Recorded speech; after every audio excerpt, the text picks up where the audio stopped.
raise your hand if, at the end of today, you will have some sort of home to go to after classes. You'll have some way to get food, and you'll have somewhere to sleep.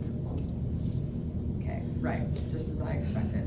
Okay, now raise your hand if you don't know where you're going to sleep tonight. Okay, well, as one would expect, we all have relative home security, even if it is in the BJU dorms. But imagine you had to raise your hand at the second question. Imagine you genuinely had no clue where you would be sleeping tonight. You'd be wandering the streets at night, looking for a relatively clean corner of Greenville to rest your head. I don't think it's going out on too far of a limb to say that most of us have probably not experienced that in our lifetimes. But I know a woman who has. Sophia is a young woman from Central America who came to the United States 2 years ago with her husband. Their country was a dangerous place to live because of political unrest and gang violence, and they were pregnant with their first child. They moved to the States in order to get better jobs and to provide for their child. But due to lack of money and Sophia's inability to work after giving birth, they were not able to afford housing. They were forced to live on the streets. Sophia cannot read or speak English at all, and this only added to her difficulties because the language barrier means job applications and searching for childcare is almost impossible. Sophia lived with her husband and their child in their car as long as was possible, but that's only sufficient for a short amount of time, and they were forced to seek help elsewhere. Where could they turn? Unfortunately, this is not an unusual story. In fact, this is a very common story among those suffering from homelessness in America. Homelessness in America is at an all-time high, and it's only been increasing in the past year.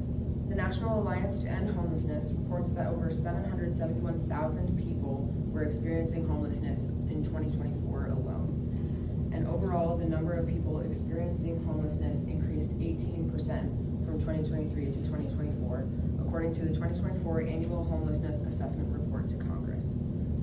Because of this, demand for homeless services is increasing. Homeless workers reportedly served 1.1 million people in 2024. And homelessness can actually be a matter of life and death. The United States Interagency Council on Homelessness reports that those who suffer from homelessness have an average lifespan of 30 years shorter than those who have stable homes. And because of this, we need more services because funding is being cut, among many other reasons, like the poor job market and inflation, meaning people can't afford housing like they used to be able to. But additionally, funding for homeless aid is being cut at the government level.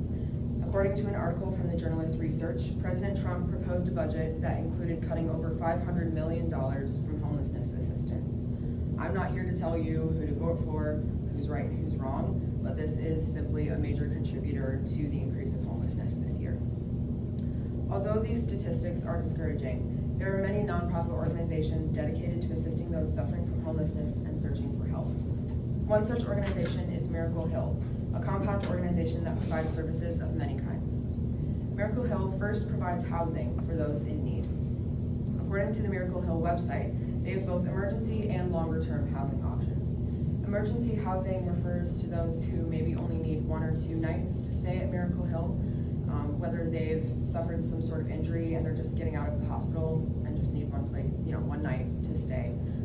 And they actually have a cold month open door policy.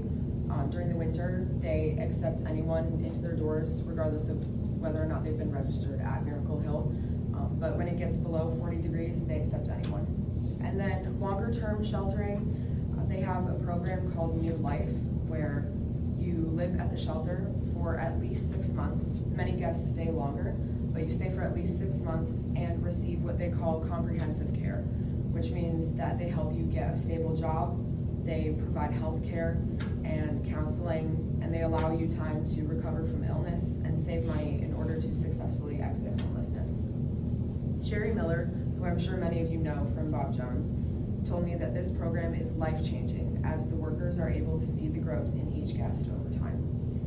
Miracle Hill Ministries is very successful in the upstate community. According to Cause IQ, Miracle Hill's rescue missions cared for 2,245 people experiencing homelessness just this past year. To put that into perspective, that's almost the number of students that we have here at Bob Jones, served by Miracle Hill's 4 rescue missions in the past year. In addition to this, they provide services for other needs.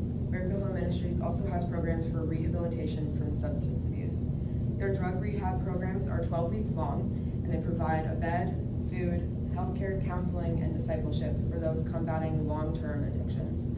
After a guest graduates from their program, Miracle Hill also provides transitional housing as the individual seeks to re-enter society on their own. Miracle Hill also has a foster care program.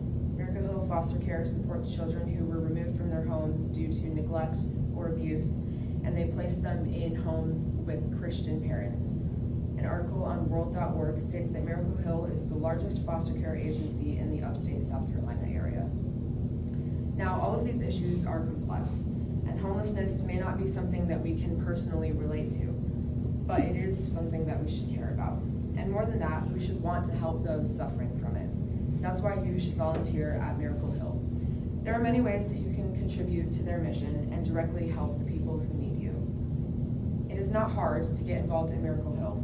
You can volunteer at Shepherd's Gate or the Rescue Mission, whether you're a guy or a girl. They separate the men and the women. But there are 4 different rescue missions in our upstate area. This could look something like donating just 1 hour of your time and going and help teach a lesson or serve food at any of these rescue missions. If you don't feel like you have the time to do that and your schedule is completely booked, you can donate supplies or money. Miracle Hill has a list of the material supplies that they most need during certain months on their website, or you can donate money to the cause as well. Another reason you should help is Miracle Hill Ministries carries out the biblical mission to help the helpless. We as Christians have a biblical obligation to help the needy. Deuteronomy 15:11 commands God's people to open wide your hands to the needy and to the poor in your land. This really doesn't leave much room for arguing on our part. We know that there are needy people right in front of us. We see them every day, and we should want to help them. And think about it. If only one person gets help, then your time is worth it. Sometimes it feels more worthwhile to get involved with an organization where you can visibly see how you're helping someone or how you're helping multiple people. In nonprofit work like volunteering at a homeless shelter or donating food, it can often take a lot longer to see tangible results with your own eyes. But that is not the important thing. We don't help others for our own benefit or for our own recognition. Imagine America without homelessness. You probably can't because it's such a deep-seated issue in our country and we've gotten so used to that issue being around us. Now try to imagine Greenville without homelessness. That is an area where you can start to help now. So go volunteer just an hour of your time for 1 week. Spend an extra $4 on canned goods that the shelter could give to people who can't afford groceries. Let God guide you to a spirit of generosity and compassion for those without a home, and help Miracle Hill in their endeavors to end homelessness in our city. I want to conclude by finishing the story that I began with. Sophia came to Miracle Hill seeking help and shelter. Her child was very ill, and she could not communicate with the people at the shelter because of the language barrier. No one there spoke Spanish. I was in the right place at the right time, and I was able to use my ability to speak Spanish in order to translate between her and her caseworker.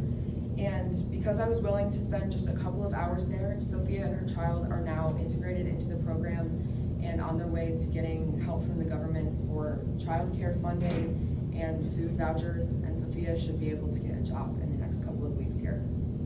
Now, I'm not saying that to say that you need to be able to speak Spanish or that you have to go be a translator. That's not what I'm saying. I'm telling that story to say that any abilities you have can be used for this ministry. Whether you're great at using Excel spreadsheets or you are really good at talking to people and you can just listen to people who need someone to talk to. God can use any ability that you have in this type of ministry. So with consistency and by the grace of God, your willingness to serve could be used in ways that you can't even imagine.